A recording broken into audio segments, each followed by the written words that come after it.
Good morning. I apologize for the mess over the beginning. So originally it was announced that my talk is the second one. So it was an improvisation. I apologize for the delay. And I'm very happy to be in Moscow on the birthday party. And I will start with something which doesn't resemble foliations, but I hope that I will convince you that actually the objects are foliations in a short time. And I want to start by recalling results of Maria Mirzakhani. This is part... I kindly ask you to be more loud. Oh, yeah, of course. I can be. So I'm afraid that there is a microphone, and I'm afraid to shout out loud too loudly, but I can speak arbitrarily loudly. So I want to start by recalling results of the thesis of Maria Mirzakhani. And despite the fact that it does not resemble foliations, I hope by the end of the talk to convince you that I am speaking about foliations, sort of discrete foliations. So the result is as follows. Consider so-called multi-curve, namely a collection of non-self-intersecting and non-pairwise intersecting curves on a surface. So finite collection. Like here, there are three curves on the surface. And the fact from elementary hyperbolic geometry is as follows. So initially, I just had smooth structure on the surface, and I had smooth curves. Suppose now that I choose some hyperbolic metric on the surface. Then you can imagine that these curves are like elastics try to contract in this hyperbolic metric. So here I have just surface of genus 2, no punctures. You can consider punctures, and then in terms of hyperbolic metric, you will have cusps at the punctures. But if you have surface of genus 2 and higher, you can put punctures, or you can live without them. For sphere and torus, you are forced to put punctures. Otherwise, you don't have hyperbolic metric. So these curves will take the shortest possible shape in this particular hyperbolic metric. They would become geodesics. And the fact from hyperbolic geometry is that if the initial curves didn't have self-intersections and did not intersect between themselves, then the resulting simple closed geodesics would not have self-intersections and would not intersect between each other. So this picture is sort of realistic, no matter what hyperbolic metric do you choose. Well, this is not quite obvious, but this is not a complicated fact from hyperbolic geometry. So now, when I have several curves like this, and when I choose hyperbolic metric, I can associate a length to a multi-curve like this in the following way. I suppose, so throughout my talk, all the coefficients which I take here, I take formal linear combinations of the simple closed curves. So all coefficients would be integer. I don't need anything more complicated. And we can measure the length of every simple closed geodesic and then declare that the length of the corresponding multi-curve gamma is just linear combination of length with the same coefficients. So this is the definition of a length of a multi-curve in the presence of hyperbolic metric. And now I would like to define the topological type of a multi-curve, and topological type would be denoted by this kind of square brackets if the two multi-curves are said to have the same topological type if you can find a diffeomorphism which maps one to another. So if they belong to the same orbit over the mapping class group. So here I presented all possible representatives of multi-curves, of primitive multi-curves, primitive meaning with this integer coefficients 1, of multi-curves on the surface of genus 2 with no cusps. There are only 6 topological types. So basically, you can think of multi-curves in the following way. You take sort of partial Pence decomposition. You take the whole pants decomposition of a surface into pants, and then you erase part of the curves. In this way, you will get all possible multi-curves, all possible primitive multi-curves. Well, there is finite number of topological types of all possible pants decompositions. There is finite number of topological types of multi-curves. So these two multi-curves are actually simple closed curves. This one non-separating, this one separating. These have two connected components. These have three connected components. That's it. And as a matter of fact, these topological types of multicurves are in a bijective correspondence with boundary strata of the closure of the moduli space, because you can pinch every component of a multicurve, and what you get is what is called a stable curve, if you consider your surface as Riemann surface. And in this way, you will obtain all possible types of stable curves, so you will get all possible boundary divisors of the closure of the moduli space. A small question. Yes? If you delete the right curve in the last picture, This one. last picture, yes, won't you obtain number 7, a seventh version? No, it would be in, so this is non-separating, this is non-separating, so you are supposed to get in the same class as this one. Just a second. Oh, just a second. Open up non-separate. Yeah, you will get here. Open.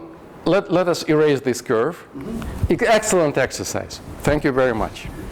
So let's erase this curve. I claim that what we get is supposed to get to the same class as this one. Let's try to prove it.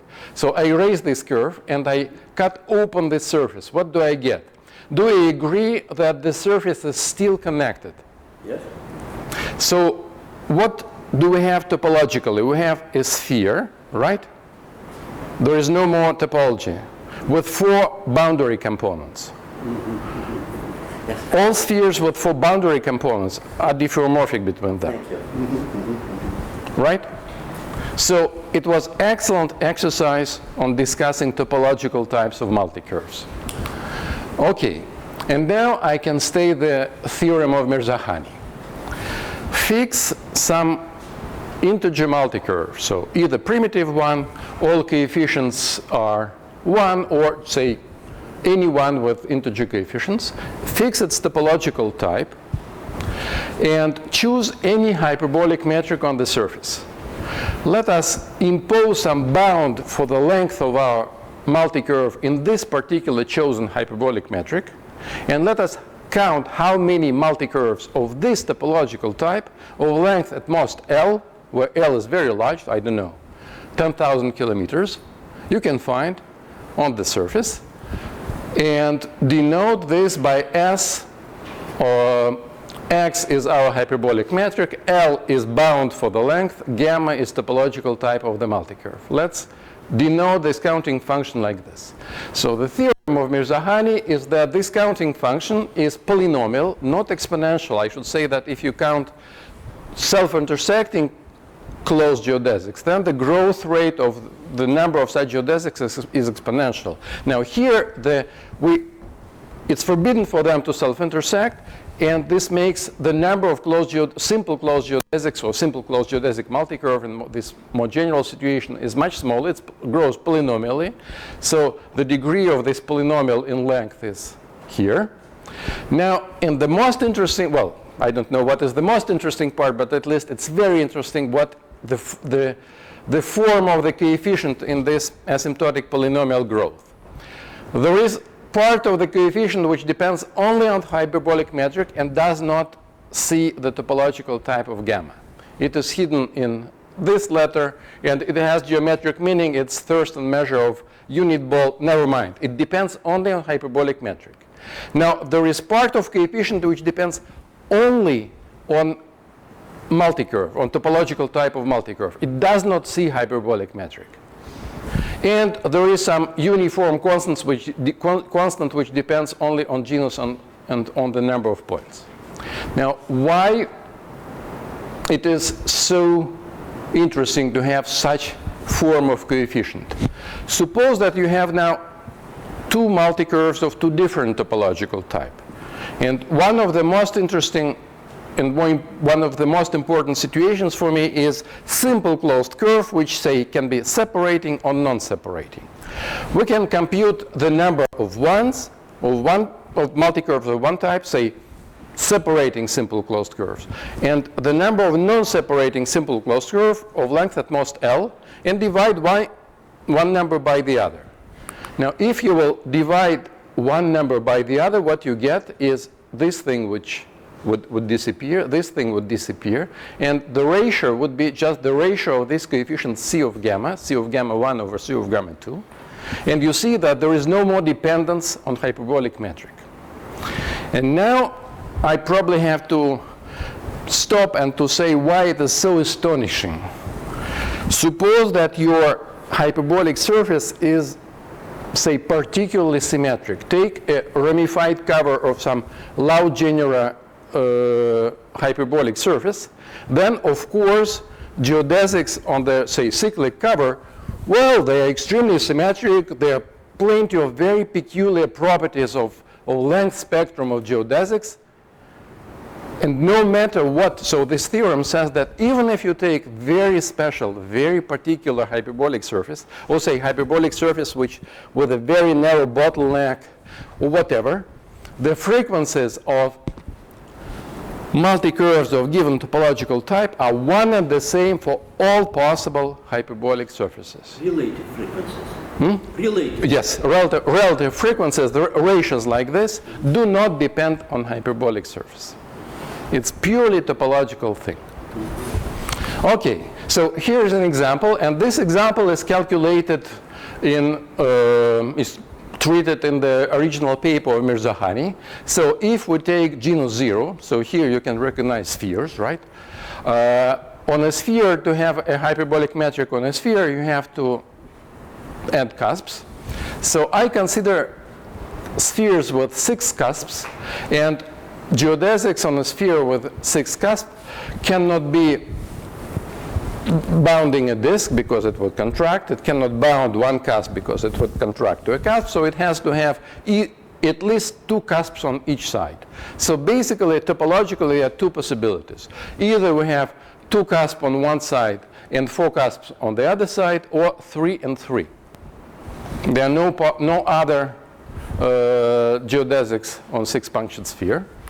And the ratio of frequencies of geodesics of these 2 kinds is 4/3, and this was computed in the original paper Mirzahani. And this is also to convince you that these frequencies are really something which you can compute, and you get some rational numbers. It's not a theoretical result. You can really compute everything. Okay, now I want to pass, so I promised a bridge from hyperbolic geometry to flat geometry. Yes? Why there cannot be just one cusp? Why? Because imagine that you have a curve around, so this is a cusp, and you have a curve around the cusp. And imagine that it's elastic and it tries to contract. So it would... I will contract. Yes.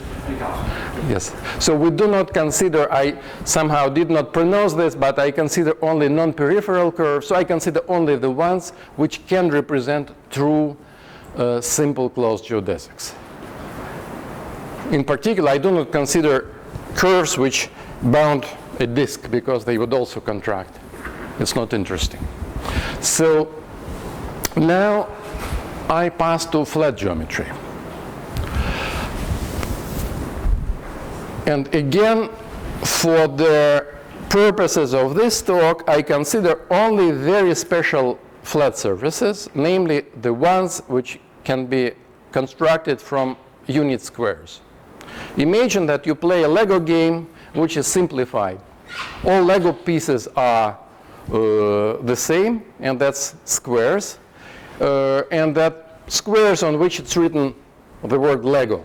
And you assemble them in such a way that the orientation of the way the word Lego is written is preserved, so you do not turn it up, and it's always horizontal, so you know what is up, down, right, left. And you construct surface. Sorry, you're allowed to make complete upside down, 180 degrees. So here it's the situation, but you know what is the vertical direction and what is the horizontal direction of the square. And you're constructing surfaces of this kind. So here's an example, but it is not, so you can also cut, for example, along this circle and turn it by some integer number of squares. So you get square tile surfaces. They are flat. We have flat metric on the surface. And say here we have flat sphere, which is flat everywhere except several points where we have conical singularities. And we have, in this particular case, we have conical singularities where we have con angles pi like here and 3 pi like here. And now I suggest the following. Having a multi-curve as on the left picture, I will construct square tiled surfaces such that the horizontal waist curves of horizontal cylinders like here represent our multi-curve, and that the heights in the number of squares represent the coefficients of our multi-curve. So you see here we have a horizontal cylinder. I'm trying to somehow shadow it, of height 2 squares, and this is the waist curve of this cylinder. Here we have horizontal cylinder filled with horizontal, closed horizontal trajectories of height 1. It corresponds to this component of multi-curve. Then one more cylinder is like this. It corresponds to this component of multi-curve. And one more horizontal cylinder like this. It corresponds to this component of multi-curve, and the weight here is 2, so we have height 2. Now, here you already recognize a foliation. I consider the periodic horizontal foliation on this flat surface. So our multi-curve actually encodes this horizontal foliation. And now I suggest to do the following. I fix this topological type of multi-curve, and I consider all possible square tiled surfaces which correspond to this multi-curve and which have at most n squares, where n is very large. So I give you a huge box of these Lego squares, and I suggest you to construct all possible surfaces from this huge packet of squares which correspond to this particular multi-curve. And cusps are neglected. Cusps become these corners. So every corner with the angle where there are only 2 squares attached become cusps. So basically this point corresponds to this cusp, this point corresponds to this cusp, this point to this cusp is represented by this point. Now these 2 points become invisible. We do not pay attention to them. They appear somehow, somewhere. Mm-hmm. In particular, formally it's not forbidden to consider more complicated cone-type singularities, but to be honest, they're very rare, so the number of square tiled surfaces of more sophisticated type is negligible. So I want to compute how many square tiled surfaces of this type with at most n squares you can construct, and I can immediately deform the surface so that this multi-curve would be respected. For example, as I suggested, I can cut open along this red curve and turn by 1 square, by 2 squares, and so on. I can change the width of cylinders. I can do plenty of things. So there are tons of square tiled surfaces corresponding to this multi-curve. I compute all of them tiled with at most n squares. And I claim that frequencies of square tiled surfaces, so of flat multi-curves of this type, are exactly the same as frequencies of hyperbolic multi-curves. So do you mean that the squares are metrically squares? Yes. Or rectangles? Metrically squares. Metrically unit squares, or squares of some fixed size once and forever. So this is one of the bridges, and Which proportion? so I fix this coefficient C of gamma for this multicurve. So this is sort of frequency of this kind of multicurve in hyperbolic sense. And then on the other side, I take a very large number n of squares, and I compute how many square tile surfaces correspond to this multicurve, then to the other multicurve, and so on. I consider different multicurves and spheres, and I consider relative frequencies. And I claim that relative frequencies would be the same as before. And so this is so in this sense, no matter whether you consider frequencies of hyperbolic geodesics or flat geodesics, they are the same if you use this kind of interpretation of flat geodesics, or geodesic multicurves. And now I have to confess that the problem of counting the number of surfaces glued from n squares, it is basically the definition of so-called Mazur-Ricci volume of the moduli space of abelian or quadratic differentials. And I want to, so in the second part of the talk, I want to show you how can one count the surfaces. This is a long story. We're counting them since 20 years, and there was a fundamental result of Eskin and Okounkov, and it was, well, there were plenty of developments, and somehow the initial approach, which was plotted by Eskin 20 years ago and abandoned because he was deviated to this work with Eskin and Okounkov using quasi-modularity and such. So it was forgotten, and we recovered it only recently, and it resembles enormously the approach of Mirzakhani, and especially her formulas. So I would like to show how Mirzakhani counts her frequencies and how we count our frequencies. It's basically the same, though we came from two different techniques. So the main ingredient, the main actor in this story is the following polynomial. I consider the dimension of the space MGN is complex dimension is 3G minus 3 plus n. So I consider partitions of the number 3G minus 3 plus n into sum of non-negative integers, d1, etc., dn. And to each partition like this, I associate a monomial like this. So this monomial has dimension 3G minus 3 plus n times 2. So all monomials like this kind are of the same dimension. So now I will define a Or dimension? Monomial of dimension or monomial of degree? Sorry, degree, I apologize.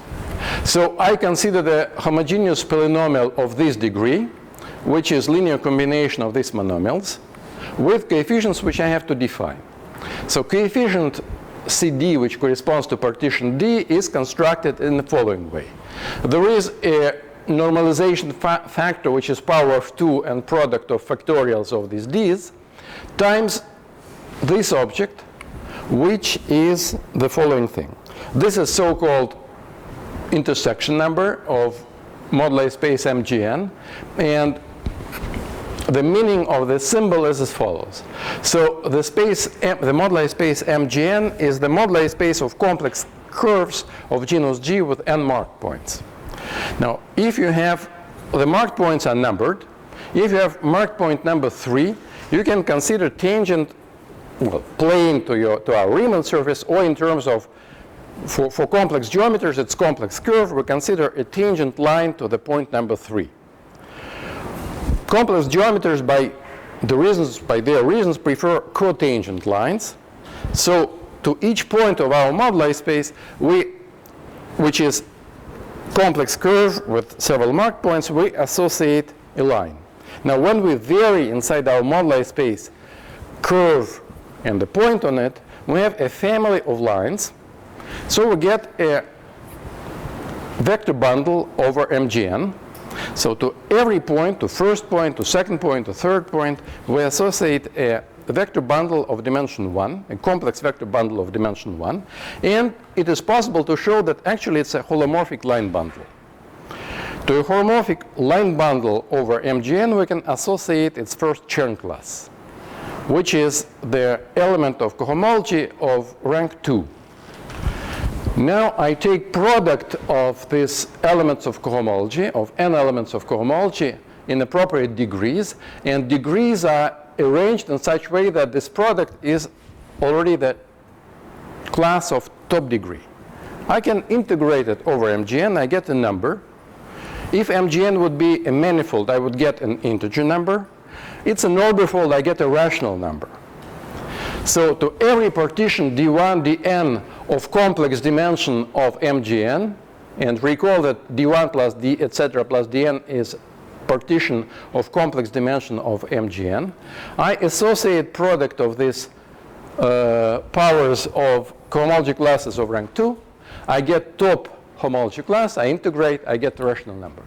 So these numbers are extremely famous because these intersection numbers satisfy certain recurrent relations which were initially encoded by some generating function, and the fact that this number satisfy recurrence relation can be formulated as the property that the corresponding generating function is the solution of some differential equation, and this was the original Witten's conjecture, and it was proved by Kontsevich, and there were several other proofs, and basically they were, in some sense, they were 4 Fields medals assigned for, were part of solution, well, different solutions of Witten's conjecture were considerable part of Fields medal. So they are really famous. So, and this polynomial, which I call Kontsevich polynomial, is up to this power of 2, is the top part of Mirzahani's polynomial, volume polynomial for Weil-Peterson volume of the space of bordered hyperbolic surfaces, where B1, etc., Bn denote the length of boundary components in her setting. Now I will, before giving a formal statement, I will show you on the formal level what do I do with these polynomials. I will compute these frequencies using these polynomials. So, and to every polynomial we will assign a number in the following way. To monomials we'll assign a number as follows. If we have a monomial like this, we replace this monomial by factorials of powers of variables times zeta function of shifted power. You agree that this is a number. And we expand this definition by linearity to polynomials, to homogeneous, well, to all polynomials. To every polynomial, we assign a number in like this. So to monomials by this rule, to polynomials, we expand this by linearity. Now, I have to say, how do I assign polynomials to my primitive multicurves? I assign in the following way. So if I have, let's choose some multicurve, say by random, this one. So I have a multicurve like the primitive multicurve like this on the surface. I assign letter B1 to the first component, B2 to the second component. I cut the surface open. I get 2 connected components of the surface, right? If I suggest to look at this one. Here we have surface of genus 1 with 1 boundary component. There appears polynomial n1, 1, genus 1, 1 boundary component, and argument is B2, which is the length of the boundary. And here we'll have a surface of genus 0 with 3 boundary components when I cut open by B1 and B2, right? So just imagine that you cut the surface by these 2 guys, by two curves. What we get from here is just a sort of a, well, it's topologically a sphere with 3 boundary components. So that means that another part is polynomial n03, which depends on 2 letters B1, because when I cut it open, I will have 2 boundary components of length B1, and of 1 letter B2. Now I multiply by product of all B's, and then there is a coefficient. The blue coefficient is just 1 over 2 power number of components, connected components of the surface minus 1. So it's So here we'll get only one connected component, here two connected components, one connected component. This is how we get blue coefficient. Red coefficient takes care of symmetry of our multicurve. It's 1 over order of symmetry. Okay, so is it more or less clear the rule how I assign a formal product of these polynomials to a multicurve? See, I hope more or less. If not, I would be happy to explain after the talk in all details. It's a very simple assignment. Now I replace my polynomials by their true values. These intersection numbers are computable. And then I replace now each polynomial, already concrete polynomial letters b, I replace by associated number by the rule which I suggested. I get these kind of numbers, and that's exactly all these numbers are proportional to Mirzakhani's frequencies up to certain power of 2, and in the normalization which I used, if I take some of them, I get the volume of this moduli space, meaning that I get the total number of square tiled surfaces tiled with at most n squares up to some scaling factor. So coefficient in asymptotics. Okay, so this is the formal theorem that which were supposed to have 20 years ago and which was missed for 20 years because basically the proof of this for the Maser-Ricci volume and for these frequencies of square tiled surfaces, because the proof of the theorem actually is elementary.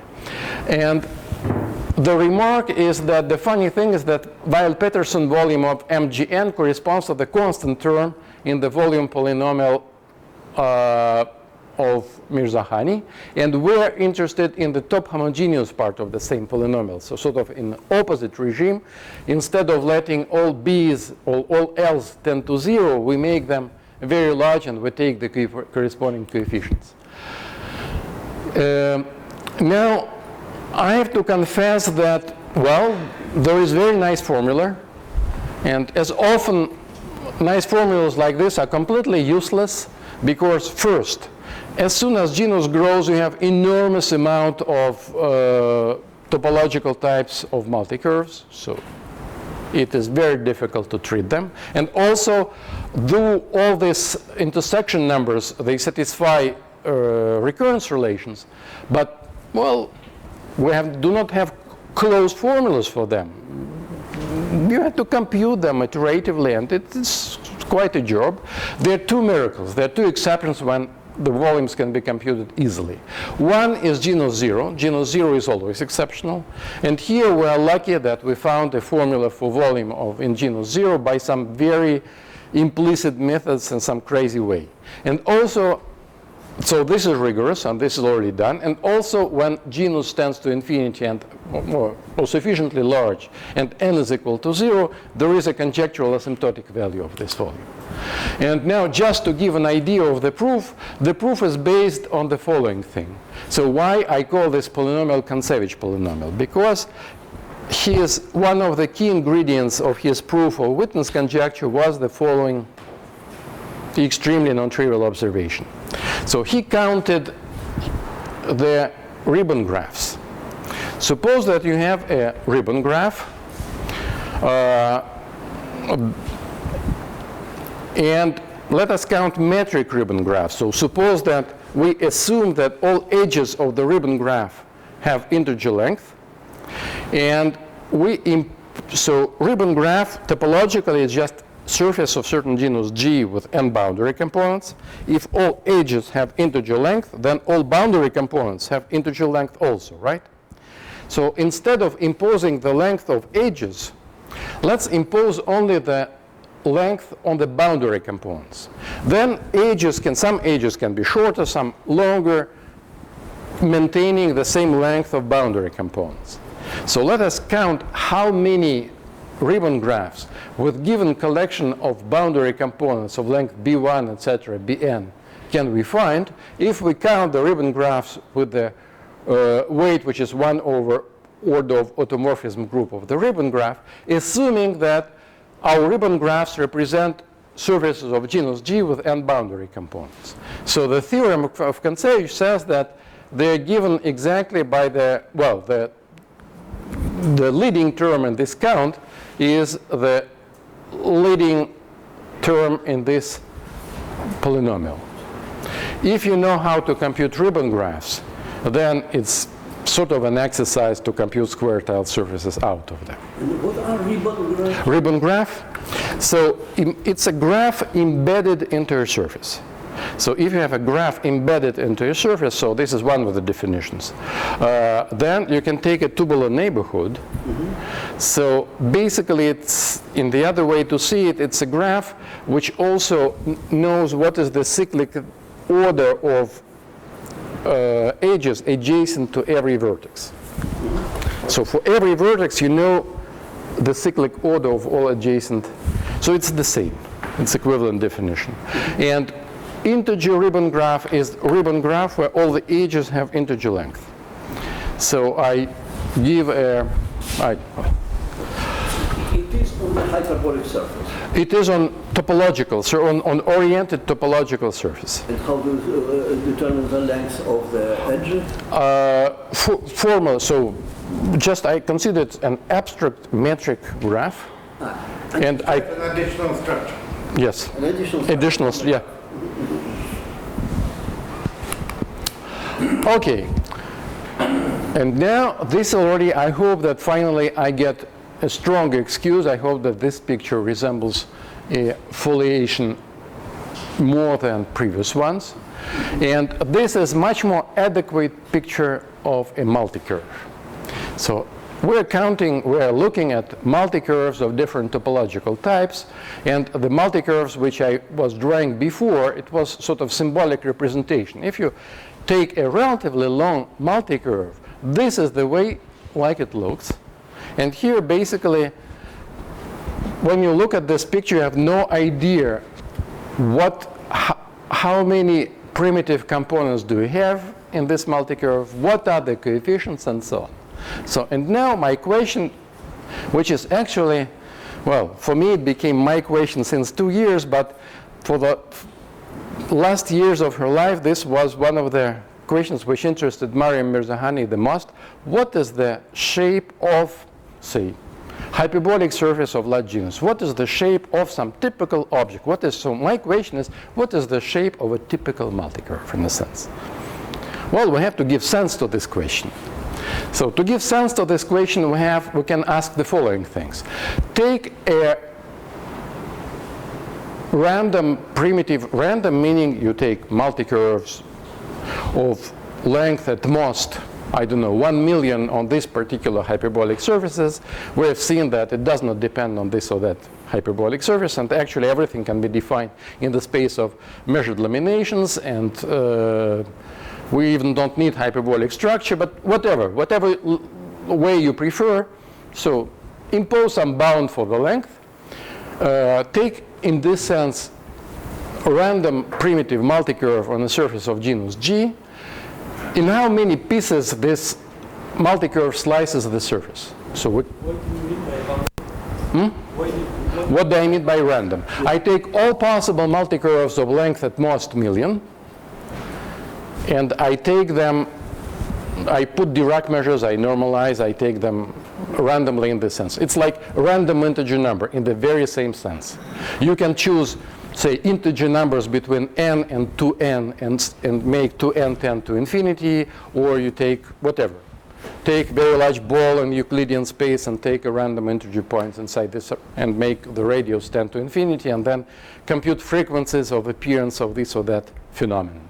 Exactly in the same sense. But here the measure is on market points. No? No. No, I consider, say, if you prefer the language of hyperbolic surfaces, I fix hyperbolic metric and consider all possible multicurves of hyperbolic length at most million on this particular hyperbolic surface. And I promise that actually I've showed the result of Mirzakhani that frequencies do not depend on hyperbolic surface, so it can be generalized to space of measured laminations, and without appealing to hyperbolic metric at all. So my first question is, how many connected components will we have out of the surface when we chop the surface along this curve? The second question is, with what probability a random multi-curve like this have 1, 2, 3, etc., up to 3g minus 3 primitive connected component in this sum? And also, what is the distribution of probabilities or weights of these numbers, m1, etc., m2? Now, here's another example. We have seen example with 6 punctured spheres. So for a surface of genus 2, we can ask, so we can consider more narrow equation and consider simple closed curves and ask what is the frequency with which the simple closed curve separates the surface like here and does not separate like here. So this computation is done in the paper of Mirzakhani, but she makes, in this particular computation, there is a tiny mistake. I should say that I'm amazed that the previous computation for 6 punctured spheres is perfectly correct, despite the fact that she did not compare it to some database and so on. We somehow, before claiming that there is another tiny mistake and that the true answer is 1/48, I had to ask approximately half a dozen of different groups of people and to ask to make computer experiments, to compare with volume databases and so on. So I need to have 3 different computations to be sure that the number is correct. So she manages to obtain correct numbers theoretically in many cases. But anyway, so here, these curves, as you see, much more rare. The frequency is 1/48. And, well, the natural question would be, and what happens if genus grows? By the way, one more question. For simple closed curves, I can tell you what is the probability. So it's simple. So for multi-curves like this, where we have just simple closed curve with some coefficient, it is very easy to compute the probability to get coefficient m1, and it's like this. In particular, as you see, so for everybody except number theorists, zeta function of large integer number is just equal to 1. It tends to 1 very rapidly. So the probability to get coefficient different from 1 is extremely small, as you can see from this answer. So, which is not quite obvious. So on this initial picture, you don't have 2 parallel multi-curves when genus is large. It's just 1 multi-curve in this particular. Oops, sorry. Okay. Now, another thing is probability that a random primitive multi-curve does not separate the surface is, and now I'm already speaking about multi-curves, is like this. And again, as you see, it grows. And here are, so in all small genera, one can just make exact computation and obtain these rational numbers. Now, I'm interested in the regime when genus become large.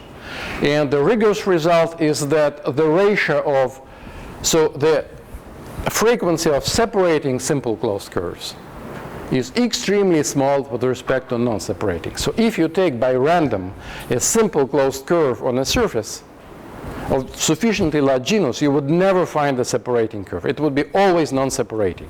So the frequency is sort of 4 power minus g. When genus is large, it becomes completely negligible. This can be computed explicitly in the following way. So for separating curves, the correlators which show up in frequencies correspond to this thing, and they are computable explicitly.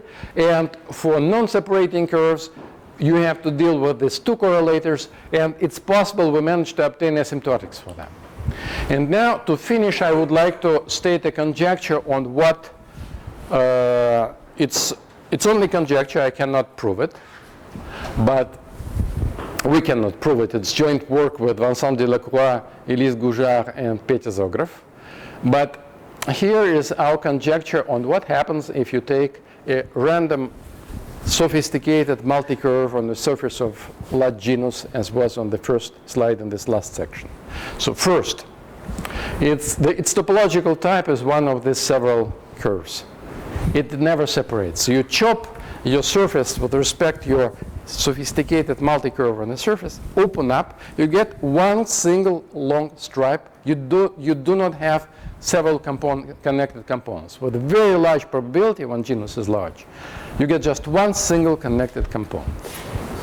Now, also, meaning that you have one of these kind of curves. But also another thing is that you cannot have many components when genus is large.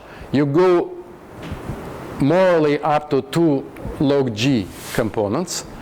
And actually, we expect that the distribution of frequencies so we have plenty of possibilities here. Our expectation is that we get Poisson distribution with this kind of parameter. And this conjecture is not a guess, and this is the very last slide. So actually it is based on very intensive computer experiments. And I think that I was somehow so perturbed by the fact that I had to start in a very weird manner that I did not look at the time. I think I'm out of time. So basically, this is our expectation for the graph of the distribution. So it becomes sort of the maximum is somewhere, expected maximum is morally at log G, or log G over 2, sorry. So there are not so many ways for these simple closed curves. Say for any, in my personal experience, I never had to deal with, never had to work with surfaces of genus more than 10,000. This is the maximum of what we did in computer experiments.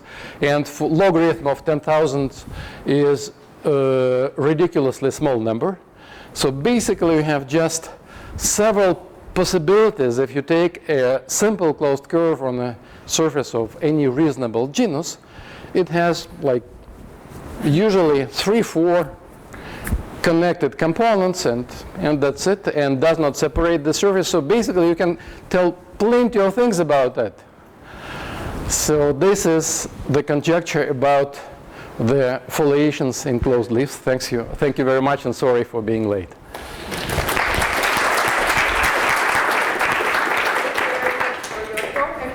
Due to some issues at the beginning, we don't have time for questions, I'm afraid. So we will postpone them for the coffee break. And now it's time to introduce our next speaker. Despite the services transfer to close, in the case of the geodesic